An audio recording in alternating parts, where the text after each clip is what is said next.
From San Jose, California, Bellator 277, 2 World Championship fights headline this card. It is the rematch for the Featherweight World Championship, AJ Mckee and Patricio Pitbull. And then also in the co-main event, Vadim Nemkov taking on Corey Anderson. And is the finals of the light heavyweight Grand Prix. 2 tremendous fights headline this card. And we've got 14 fights here for Bellator at 277, of course, from the SAP Center in San Jose, California. And folks, if you haven't yet, make sure to hit that subscribe button down below for some more Bellator here on the channel. We'll have both wide cards next week, of course, with Juliana Velasquez and Liz Carmouche in the first one. Then we got the Cyborg card on Saturday as well. So be on the lookout for that. And also, if you haven't yet, go check out our UFC preview and predictions for this week. We have got Bilal Muhammad and Vicente Luque in the main event of that card as well. Full card predictions as well for the UFC going up just yesterday. So a reminder, this is Bellator, and a lot of these fights are pretty easy to predict, so we'll just go through a lot of these really quickly, and we're basically just getting to the final 2 fights tonight because those are the most 2 important fights on this card, and a lot of these, again, are fairly easy to pick, and you don't really need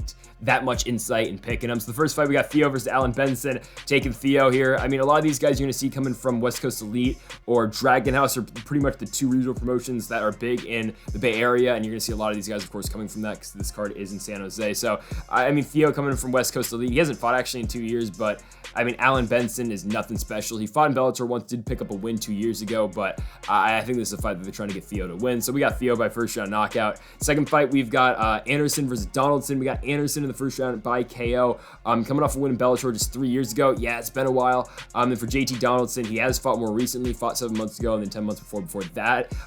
But Anderson's just all around the better striker, and I think that he'll be able to win the fight by first round knockout. Then we got Hernandez and Luna. Got Luna by decision. He is coming off a loss, his last amateur fight, and this is his professional debut. But still, I'm not impressed with Hernandez at all, just looking at his stuff. He did have a fight in Bellator 6 months ago where he lost to a guy who we're going to see later on this card, Bobby Seronio. So, I mean, yeah, that's cool and all, but I just think Luna's the all-around better fighter, so we've got Luna to win by decision. And finally, Edwin Dos Santos taking on Alberto Mendez. I'm going to take Edwin De Los Santos to win this one by decision. For De Los Santos, he did fight in Bellator. He beat John Adams 6 months ago, not the president, but a Bellator fight, excuse me, and John Adams won by KO with a liver kick. And then that was his only professional fight to date. He was doing pretty well in the amateur circuit as well before that. And then for Alberto Mendez, he is making his professional debut in this one's fight. By the way, he's at flyweight. But again, I just think De Los Santos is better. We saw him in that fight with Bellator 6 months ago. I like him to pick up the win. I think we'll get it done by decision. So that does it for the first 4 fights of the night. And now we've got Tyson Miller taking on Roland Gracie. Tyson Miller should be able to win this fight. Gracie is not very good. He is 0-3 so far in his professional career. I know his first 2 fights were like 14, 16 years ago, but he fought more recently on Bellator 6 months ago. He lost in the first round by unanimous, or he lost, sorry, didn't lose the first round. He just lost by unanimous decision. He just got outclassed in that fight. For Tyson Miller, he is 2-0 so far in his MMA career, in his professional MMA career. Made his pro debut in Bellator 2 years ago, and then most recently picked up a win 10 months ago in XFC by unanimous decision. I think Miller's just the way better striker. Obviously, Gracie's trying to get this one to the ground, but I don't think he's going to be able to do so. I think Miller's going to keep this one standing, and I think he's going to knock out Gracie before Gracie even gets the chance to drag this one down onto the mat. So that's why we've got Tyson Miller to pick up the win by first round knockout. And here's the aforementioned Bobby Seronio taking on Caleb Ramirez in this fight. We like Seronio by decision in this one. Of course, coming off that win over Hernandez in his last fight in Bellator 6 months ago. You got a guy like Caleb Ramirez who is coming off a loss on RUF Nation 8 months ago, lost by submission by a guillotine choke in the first round. And before that, he picked up win LFA over Chris Rojas, but that's his only professional win. And there's a reason Ramirez is coming in at plus 360 and Seronio is coming in at minus 500. I like Seronio pretty convincingly in this one. He's got a really good ground game, and I could definitely see him picking up the win by submission, considering that Ramirez's last fight, he did lose by submission as well. Not going to go the submission pick, though, even though I could definitely see it happening. I'll go Seronio by decision, the safe pick, but again, I could definitely see him outclassing Ramirez on the ground and putting him away easily down on the mat. Good fight in the prelims. We've got Kyle Crutchmer taking on Michael Lombardo. For Lombardo, of course, he had a fight in the Contender Series, which he won, and then he went to PFL, just picked up a win most recently over there as well. I mean, Lombardo's a pretty good guy, taking on Kyle Crutchmer, who's good as well. I mean, a big win over Oliver Nemkov in his last fight for Bellator 3 months ago, winning that one by unanimous decision. Then he beat another undefeated fighter before that in Bellator as well. I mean, Crutchmer is on a really good roll at welterweight right now. He did have a loss about, I think it was, yeah, his 3 fights ago, he did have a loss in Bellator as well, but Crutchmer is really good. I mean, he's only 28, and he's, got a really good ground game. You saw in his last fight, beating Nemkov by unanimous decision as well. Lombardo's good as well in this fight. This is a very tough fight, especially for a Bellator card. You don't see them mix and matching 2 prospects. I get Lombardo's 32 years old and Crutchmer is 28, but two guys who are fairly young in their careers. Lombardo's 12-2, Crutchmer's 8-1. It's not often you see Bellator mixing these two guys, definitely, or especially in the prelim portions of their card, but I think Crutchmer is better than Lombardo ever so slightly. I do see a world where Lombardo is able to win, though, if he is able to keep this fight standing and really just work while he is just work on the feet. But Lombardo's ground game is pretty good too. Crutchmer's got a good ground game as well. I think this is all around a very fun fight. Ever so slightly, though, I'm going Kyle Crutchmer to win this one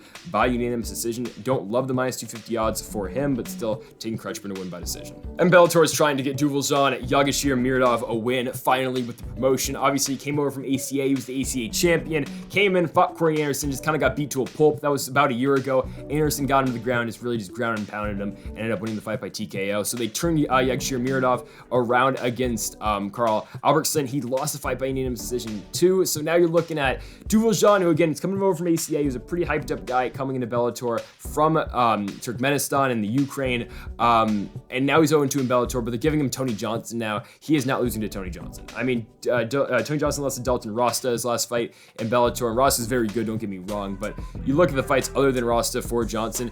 I mean, he won the Contender Series against Elton Cunningham, but I believe that was in the first year of the Contender Series, but really, they weren't, the first year of the Contender Series was weird because they were just finding just random guys to go find the Contender, and not a lot of them will get contracts like they do now. Like, basically now in the Contender Series, if you win on the Contender, you most likely, and you get a finish, you will 100% be in the UFC. Back then, though, they were just, giving out maybe a contract an episode, even if, like, maybe, like, sometimes they wouldn't even give a contract. But anyways, that's when Johnson was on the Contender Series. He won, then he got to fight Bellator. He knocked out Joe Schilling, and then, of course, most recently, he lost to Dalton Rasta by unanimous decision. This is a fight that Duvaljan Yagshimuradov should be able to win. I think he's just all around better than Johnson on the feet, and yeah, Duvaljan should be able to keep this fight standing and outbox Tony Johnson to a victory. That's why I like Duvaljan Yagshimuradov to win this one by unanimous decision. Tara Fortune should be fighting better guys than Rakeem Cleveland. I mean, nothing against Rakeem Cleveland, but Fortune's one of the top guys that Bellator's got at 265, and I know he just lost to Vassell in his last fight, but Vassell's one of the better guys that Bellator's got too, and we're going to see Vassell in a second here, and he's going to be fighting, of course, a good fighter in the former world title challenger in Tim Johnson. But yeah, Fortune had a close fight with Vassell. He loses it by split decision. Before that, he beats Matt Mitrione, he beats Jack May. The guy's good. He beats Side Soma. Like, he lost to Tim Johnson, I know, a while ago in 2020, but Fortune's very active. He's going to make quick work of Rakeem Cleveland. I mean, Rakeem Cleveland's a guy who came in, lost to Steve Mowry in his first fight in Bellator, got subbed by Kimura pretty early in that fight, and then he was fighting just regional promotions before that in Iowa and whatnot. Yeah, this is all Tyrone Fortune. I think he's going to come in there. I think he's just going to put away Cleveland really quickly wherever he wants to get this one done, whether it be on the feet or whether it be a takedown and ground and pound. This is just a mismatch. Again, Tyrell Fortune should be fighting better guys than Rakeem Cleveland. He was supposed to fight Tim Johnson, but then they shuffled it around, so Fortune's now stuck fighting Cleveland. Again, mismatch for days. Tyrell Fortune beats Rakeem Cleveland. He will get it done by first round by KO. Next up, Gaston Bolanos taking on his opponent in Daniel Carey. Bolanos should be able to win, and I think he should be able to knock out Carey pretty easily here. I know Bolanos is on a 2-fight losing streak, and he hasn't won a fight in, 2 years, because he hasn't fought in 2 years as well. I mean, his last fight was a loss at Bellator 239 before the pandemic in Oklahoma. He lost on the Yaroslav Amosov card when he beat Ruth. But yeah, I mean, he loses that fight with split decision. He loses to Daniel Carey before that by guillotine choke, but like, I know where they're doing this again because, I mean, okay, Bolanos was like, what, minus 11, I mean, minus like 1,000 favorite in that one. Carey just caught him, cool. But, I mean, what has Carey done since he beat Bolanos? Exactly, they gave him Aaron Pico, he gets folded in that one in the second round. He loses the fight after that, and he hasn't won in Bellator since he beat Bolanos the first time around. They're doing this for a reason. They're getting Bolanos back on track because, again, Bolanos loses that fight, and then he drops the fight afterwards as well. They're trying to get the Bolanos back to the guy who knocked out Gutierrez in their fight Bellator 206. Like, they want that Bolanos back, the guy who's pulling off spinning back fists in there, spinning elbows in his fights.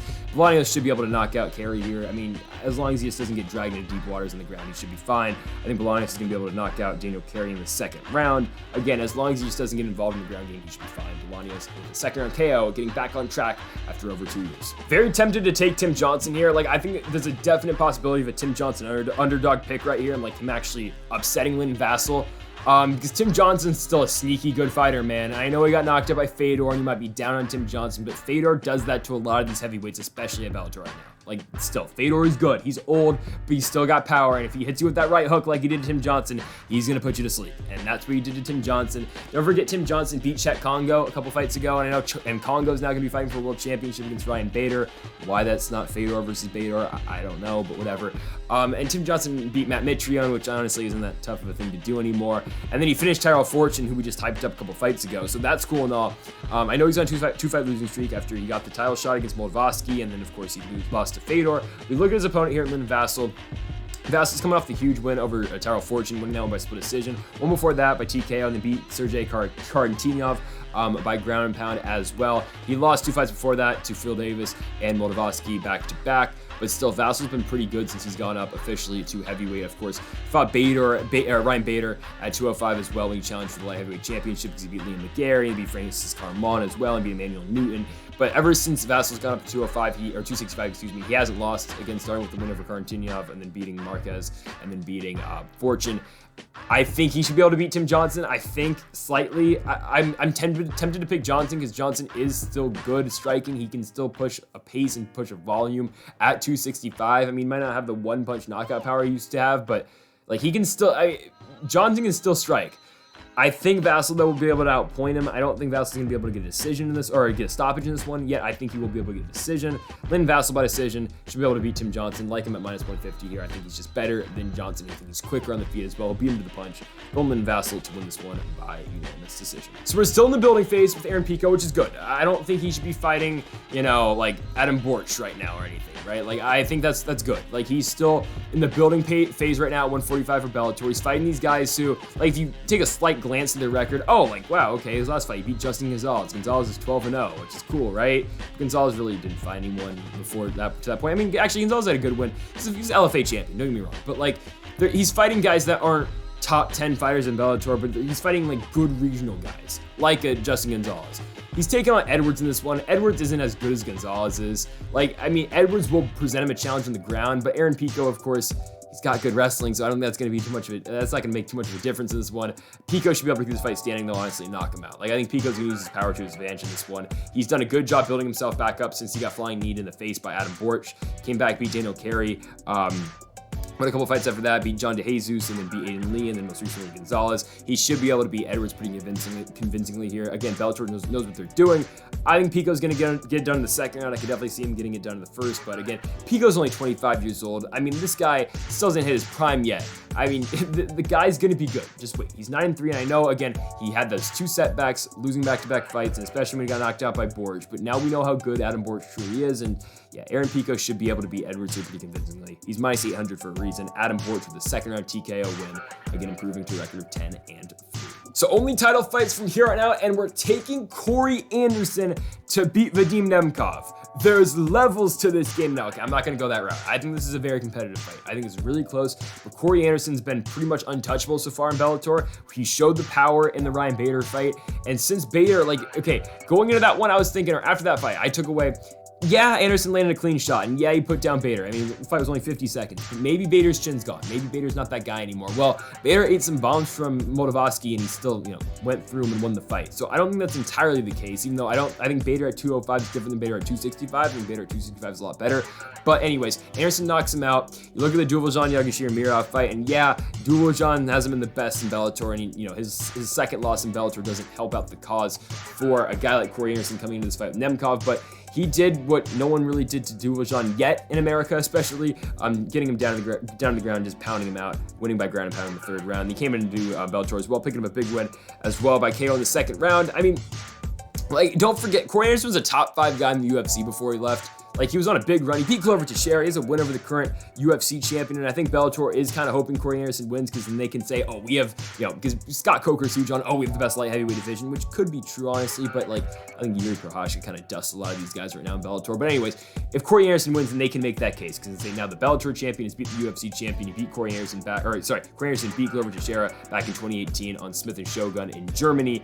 And the guy's good. I mean, the guy is good. He had that one setback against Jan Blachowicz, but other than that, Corey Anderson's still still been one of the best light heavyweights in the world. The problem is he's taken on Vadim Nemkov, and Nemkov has been pretty much untouchable since he lost to Yuri Prochazka, right? I mean, the guy's been good. He comes into Bellator, he beats Felipe Lins, beats Liam McGarry, beats Phil Davis, he beats Carvalho, he beats Bader, he beats Phil Davis again to defend the championship, and he beats Julius Iglesias in his last fight as well by Kimura in the 4th round.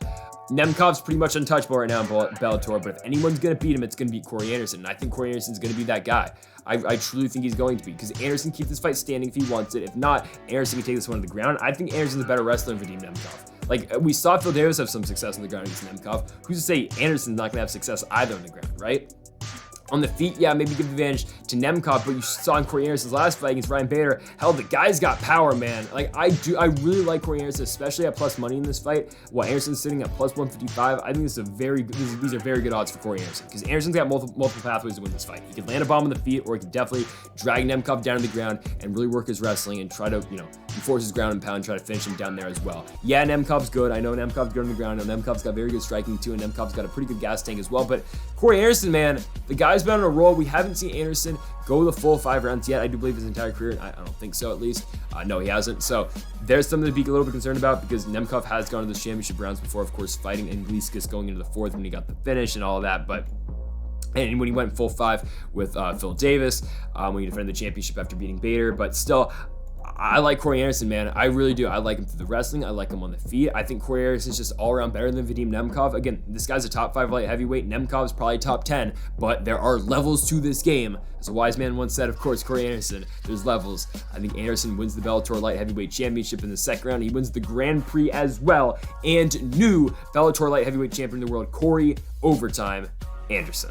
Main event time, AJ Mckee and Patricio Pitbull. They will do it again at featherweight. Pitbull went as far as vacating the 155-pound championship because he was setting his sights completely, solely, and squarely on AJ Mckee. I think the mercenary gets him again, though. I don't know what Pitbull does differently from the first fight that makes you think that he's going to beat AJ Mckee. Like, what has Pitbull done since then? I mean, obviously he hasn't fought. Neither of these guys have fought since the first fight in LA, but I mean, AJ Mckee just showed he's the better striker in that fight. He basically knocked out Pitbull, and then he sunk in a guillotine just for good measure, and he tapped out, or actually he put away Pitbull with a guillotine. I mean, like, okay, Mckee's jiu-jitsu is really good. Now, is it to the point that Patricio Pitbull's is? Like if these two guys just did a pure jiu-jitsu match with AJ Mckee and Patricio Pitbull, who wins? It's probably Patricio Pitbull, probably. But AJ Mckee's really good on the ground too. Like, I mean, honestly. And you saw him sink in that guillotine over Pitbull, and he put him away in their last fight, but obviously it was the striking that got him to that point. He wobbled Pitbull multiple times in the feet. He got him back up against the fence and eventually got the guillotine and again won the fight. I don't even think we're going to get to that point with the guillotine this time. I think Mckee's just going to come in there. I think he's going to blood him, and I think he's going to put away Pitbull pretty early in this fight. I'm not saying Pitbull's washed up, even though he is 34. He's getting up there in age, and yes, he's coming off of back-to-back fights against Mckee, and now he's not fighting 55 anymore. He's got to cut all the way down to 145. I just think Mckee's better. I truly think AJ Mckee is one of the best featherweights in the world. I think he is top 5 in the world. He's not number 1 because Alexander Volkanovski is probably the number 1 pound-for-pound fighter in the world right now. He's not number 2 because Max Holloway is that, but I can make the case that AJ Mckee is number 3. Just because the combination of the ground skills that he's got, that we might not see it at all in this Pitbull fight, because I think he's going to dust him on the feet before it does get to that point, but we've seen what AJ Mckee's able to do on the ground. Some of these really good fighters. I mean, you saw what he subbed when he subbed Darren Caldwell with that modified neck crank. When he subbed, I mean, he did, technically sub Pitbull, but he was more the striking that fight that won him that one. When he subbed Derek Campos, when he knocked out Karahanian, I mean, when he just outclassed Pat Curran as well. Pitbull's been AJ Mckee's been untouchable so far in Bellator. Pitbull kind of has too, but until he ran into AJ Mckee. Of course, he lost Spencer Henderson a while ago, but I mean, Pitbull was on a run. He knocked out Michael Chandler. He beat Archuleta, beat Carvalho, beat Emmanuel Sanchez, but he ran into the wrong guy. AJ Mckee's the future in Bellator. He is the future. He is the present. He is the past. Not really the past, but he's the guy in Bellator right now. He is the guy. He's only 27 years old. He's fought all of his fights in the Bellator cage. They should be promoting this guy like he is the biggest thing. They should be promoting him like he is Fedor, in Pride right now. That's what they should be doing, but Bellator does a horrible job promoting their card, so that's why I'm doing it for them right now. I will hype up AJ Mckee. I will sell you the AJ Mckee product. He is the best Bellator fighter right now. He is the most entertaining Bellator fighter right now. He can win fights on the feet. He can win fights on the ground. He's the best. He's, all around the most well-balanced Bellator fighter that you're going to find.